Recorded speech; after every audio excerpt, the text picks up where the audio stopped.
দর্শক, মাতৃভাষা দিবসের শ্রদ্ধা নিবেদনের আরো খবর আমরা জানবো। যুক্ত হচ্ছেন আমাদের সহকর্মীরা। আমরা শুরুতেই চলে যাচ্ছি খুলনায় মাকসুদুর রহমানের কাছে। মাকসুদ, আপনি ভোর থেকেই জানাচ্ছিলেন খুলনায় আসলে শহীদ মিনারের শ্রদ্ধা নিবেদনগুলোর কি খবরাখবর, এখন কি অবস্থা দেখতে পাচ্ছেন জানাবেন। জি ধন্যবাদ। সেই মধ্যরাত থেকে কিন্তু এই শহীদ মিনারে ফুলের শুভেচ্ছা নিবেদন শুরু হয়েছে। প্রায় 11 ঘন্টা কিন্তু পার হয়ে গেছে, সর্বস্তরের মানুষ কিন্তু এখনো আসছে। আমি যদি একটু শহীদ মিনারের চিত্রটা দেখাতে চাই যে ফুলে ফুলে কিন্তু সেজে উঠেছে এই প্রাণের শহীদ মিনার। এখনো কিন্তু অসংখ্য শিক্ষা প্রতিষ্ঠান থেকে বিভিন্ন সংগঠন, সামাজিক রাজনৈতিক প্রতিষ্ঠান থেকে সাধারণ মানুষ কিন্তু এই শহীদ মিনারের ফুলের শুভেচ্ছা জানাতে এসছে। তারা হৃদয় নিংড়ানো শ্রদ্ধাঞ্জলি জানাচ্ছেন ভাষা শহীদদের প্রতি।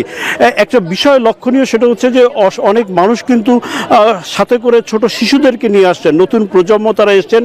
তাদের বক্তব্য হচ্ছে যে তারা এই নতুন প্রজন্মকে এই ভাষার ইতিহাস জানাতে চান, যে আন্দোলন সংগ্রামের মাধ্যমে এই ভাষা আমরা পেয়েছি, সেইটার ইতিহাস তাদেরকে জানাতে চান, যেন তারা এই ভাষাটা যেন তারা লালন করতে পারে এবং এই বাংলা ভাষার, বাংলা সংস্কৃতি বুকে ধারণ করেই যেন দেশের উন্নয়নে তারা ঝাঁপিয়ে পড়তে পারে।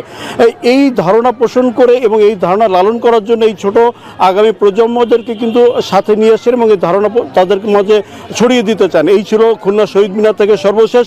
একই খবর জানতে আমরা যাচ্ছি আমাদের সহকর্মী কুষ্টিয়ার লালনের কাছে। লালন, জানাবেন শহীদ মিনারে ফুলের শুভেচ্ছা নিবেদনের আপনার সর্বশেষ খবর। লালন। ধন্যবাদ মাকসুদ। আপনি খুলনা থেকে যেমনটি জানাচ্ছিলেন, আমি এই মুহূর্তে রয়েছি কুষ্টিয়া জেলা কালেক্টরেট চত্বরে। এই কালেক্টরেট চত্বরে স্থাপিত কেন্দ্রীয় শহীদ মিনারে রাত 12টা 1 মিনিটে কিন্তু আনুষ্ঠানিকভাবে ভাষা শহীদদের প্রতি শ্রদ্ধা নিবেদন করেন কুষ্টিয়ার জেলা প্রশাসক এবং পুলিশ সুপার। এরপরেই কিন্তু জেলা মুক্তিযুদ্ধ সংসদ সহ বিভিন্ন রাজনৈতিক অরাজনৈতিক সংগঠন কিন্তু তাদের এই শ্রদ্ধা নিবেদন করেন।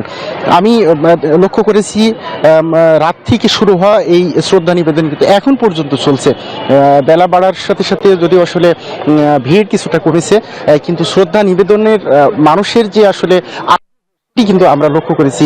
আপনি দেখবেন যে আসলে এই কেন্দ্রীয় শহীদ মিনার প্রাঙ্গণ, এই প্রাঙ্গণেই কিন্তু আসলে এই ফুলে ফুলে সুশোভিত হয়েছে এবং বিভিন্ন সংগঠন, দলীয় নেতাকর্মীরাও কিন্তু আসলে শ্রদ্ধা জানিয়েছেন শহীদদের প্রতি। এই ছিল কুষ্টিয়া কালেক্টরেট চত্বর থেকে সর্বশেষ ফিরে যাচ্ছি স্টুডিওতে সাদিয়ার কাছে।